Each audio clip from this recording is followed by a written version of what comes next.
Et si le dernier des rois carolingiens, Charles, roi des Francs, soucieux de rivaliser avec son concurrent Hugues Capet, comte de Paris, avait fondé sur une île entourée de méandres marécageux l'embryon d'une ville appelée Bruoxella. C'est ce que vous découvrirez dans l'îlot Saint-Géry, avec ses anciennes halles, transformées aujourd'hui en un centre d'information sur le patrimoine bruxellois. Ce sera aussi notre point de départ vers le monde extraordinaire de l'alchimie.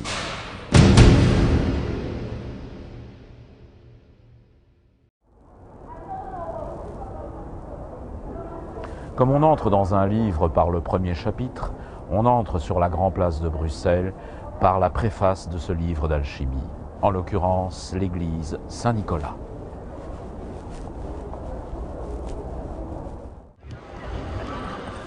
Mais les alchimistes n'aiment guère livrer leurs secrets.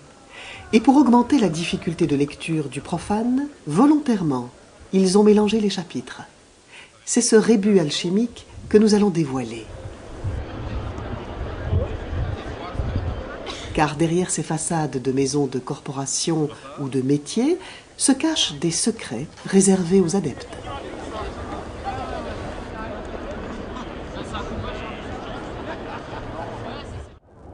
Et c'est seulement une fois les chapitres remis en ordre, après la lecture du titre de ce grimoire de pierre, que vous en connaîtrez l'objet. Vous découvrirez enfin la raison mystérieuse de la présence de ce gamin urinant, connu dans le monde entier sous le nom de Manneken-Pis.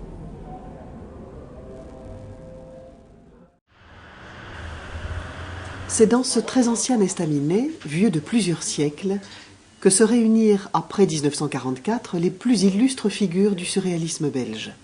René Magritte, Louis Kutener, Marcel Marien et tant d'autres.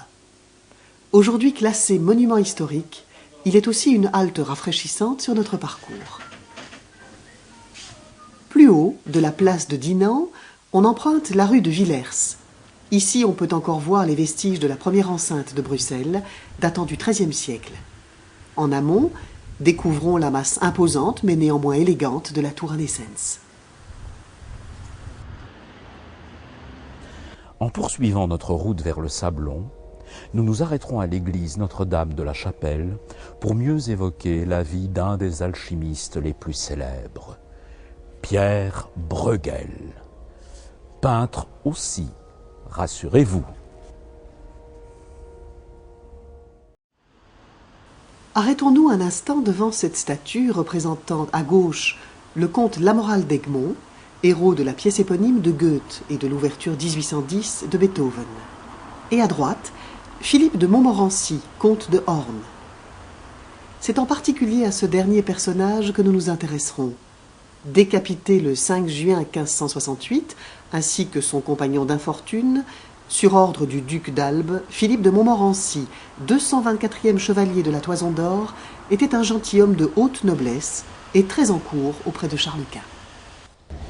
Mais cet homme prestigieux, comme son glorieux ancêtre Gilles de Montmorency, plus connu sous le nom de Gilles de Ré, amant d'une certaine pucelle d'Orléans, s'adonnait à une passion peu commune et mystérieuse.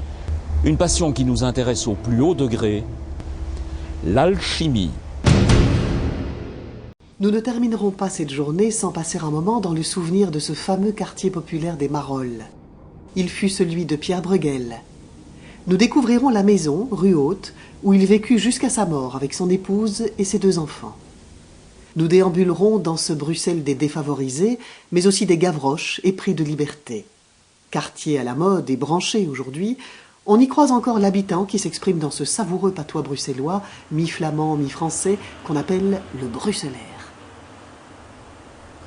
Mais comme tous les quartiers au riche passé qui font l'histoire d'une ville, les discours ne rendent pas l'authenticité du vécu. Aussi, je vous invite à me suivre à travers rues, impasses et venelles pour mieux respirer l'ambiance et la magie des Marolles éternelles.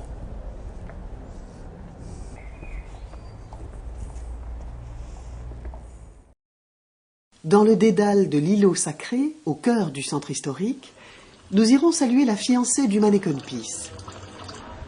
Puis nous visiterons un chef-d'œuvre de l'architecture urbanistique du XIXe siècle, les Galeries Royales Saint-Hubert.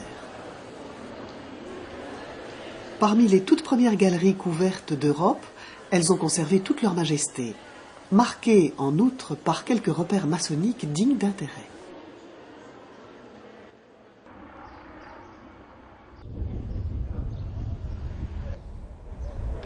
Au détour de la rue de la Montagne se détache la chapelle de la Madeleine, comme une Madeleine oubliée par un temps qui ne l'aurait toujours pas retrouvée. Mystère là aussi autour des frères sassites, d'étranges tombes et d'épitaphes templières.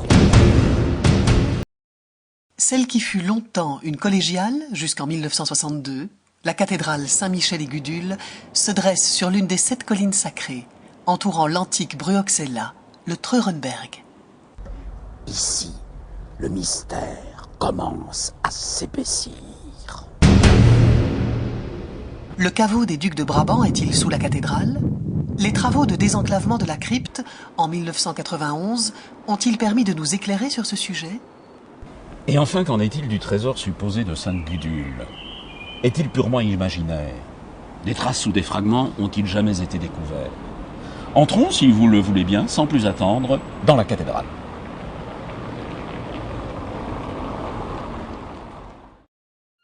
Dans le transept sud de la cathédrale, une singularité dans le sol n'avait pas manqué d'attirer l'attention du poète romantique Gérard de Nerval, grand amateur d'hermétisme et d'alchimie.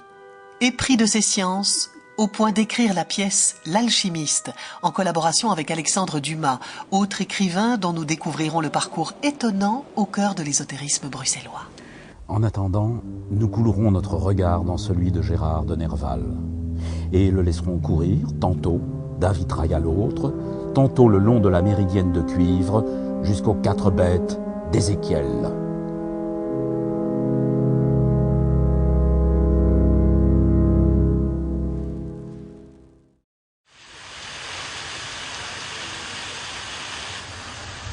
Inscrit dans le contexte de l'urbanisme rationaliste du XVIIIe siècle, le parc de Bruxelles repose sur une construction à géométrie sacrée. En parcourant les différents chemins, nous découvrirons les outils de la maçonnerie inscrits dans le sol de ce parc de Bruxelles, lui-même positionné entre les 2 leviers toponymiques du pouvoir, le Palais Royal, pouvoir exécutif à l'Occident, et les institutions parlementaires, rue de la Loi, pouvoir législatif à l'Orient.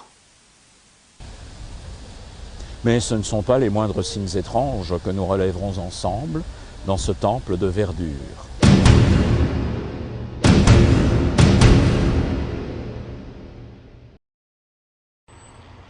En passant devant l'enfilade du Palais Royal actuel, qui pourrait s'imaginer que sous les pavés de l'immense parvis, une autre ville sommeille encore depuis près de 2 siècles et demi, une ville dont l'origine remonte au XIIe siècle et où vécut Charles Quint en personne. C'est pourtant à la découverte de ce palais des ducs de Brabant, appelé autrefois Coudenberg, que nous partirons en y pénétrant par l'entrée de l'hôtel Bellevue qui jouxte l'actuel Palais Royal. Qui pourrait imaginer qu'entre ces murs qui virent abdiquer Charles Quint en 1555, des associations initiatiques y pratiquèrent des rites secrets aux parfums ténébreux.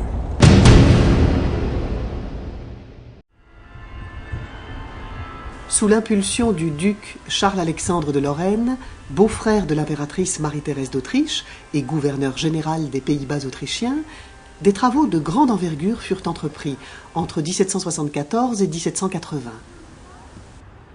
En effet, après le terrible incendie de l'ancien palais des ducs de Brabant, Charles de Lorraine décida de la construction d'un nouveau palais et de l'église Saint-Jacques sur Coudenberg, du nom d'un très ancien lignage des comtes de Louvain installé sur la colline froide, Coudenberg. C'est sur ces divers éléments architecturaux que nous nous appuierons pour mieux comprendre, analyser et décrypter la personnalité pour le moins étrange de ce duc de Lorraine aux nombreux titres nobiliaires. Héritier direct de Godefroy de Bouillon, il se livra par ailleurs à des activités discrètes dans le monde de l'ésotérisme de l'époque.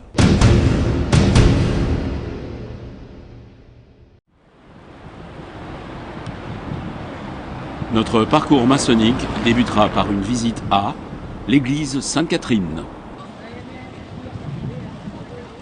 C'est sur les bassins du canal de Willebroek, construit au temps de Charles Quint, puis comblé à la fin du XIXe siècle, qu'elle fut construite entre 1854 et 1874 par Joseph Poulart, franc-maçon, qui fut l'auteur également du gigantesque et pharaonique palais de justice.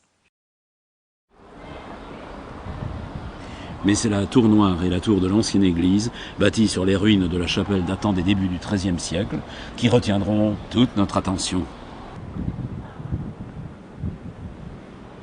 Car sous le masque des Vierges Noires se dissimulaient ces déesses mères qui étaient honorées d'un bout à l'autre de la Gaule et plus connues sous le nom de matrones cantrustréennes.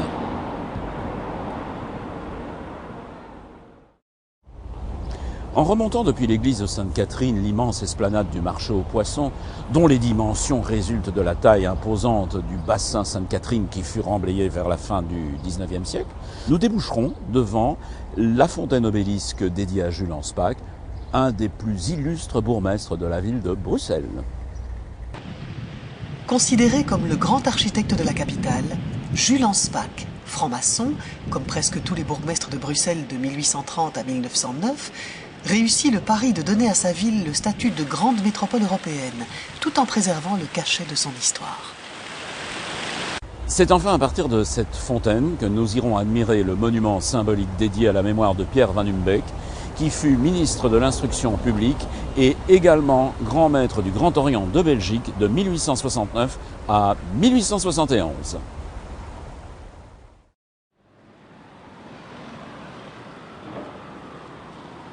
Sur cette place à géométrie parfaitement rectangulaire, on peut s'arrêter un instant devant la statue du chimiste Jean-Baptiste Van Helmont, inventeur en quelque sorte du gaz sylvestre, plus connu sous le nom de gaz carbonique. Il eut aussi un parcours alchimique des plus spectaculaires et agrémenté de rencontres insolites. Puis en rebroussant chemin, nous nous dirigerons vers la maison de la Belle Homme.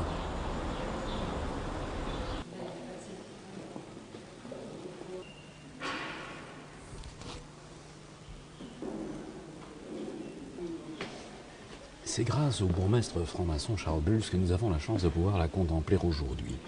C'est aussi un rébus qui nous est proposé par l'architecte sculpteur Jean Cauzaine que nous aurons à déchiffrer devant cette façade du XVIIe siècle.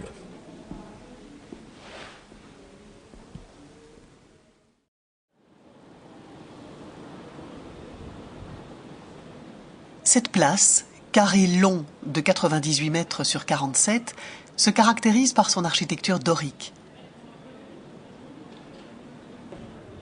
On la doit à l'ingénieur militaire et franc-maçon Claude-Antoine Fiscot, qui en dressa les plans en 1775.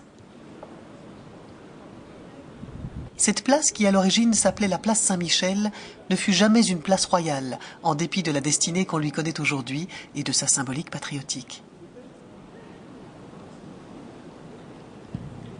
Calme et paisible, elle allait devenir un des hauts lieux de célébration de l'identité nationale.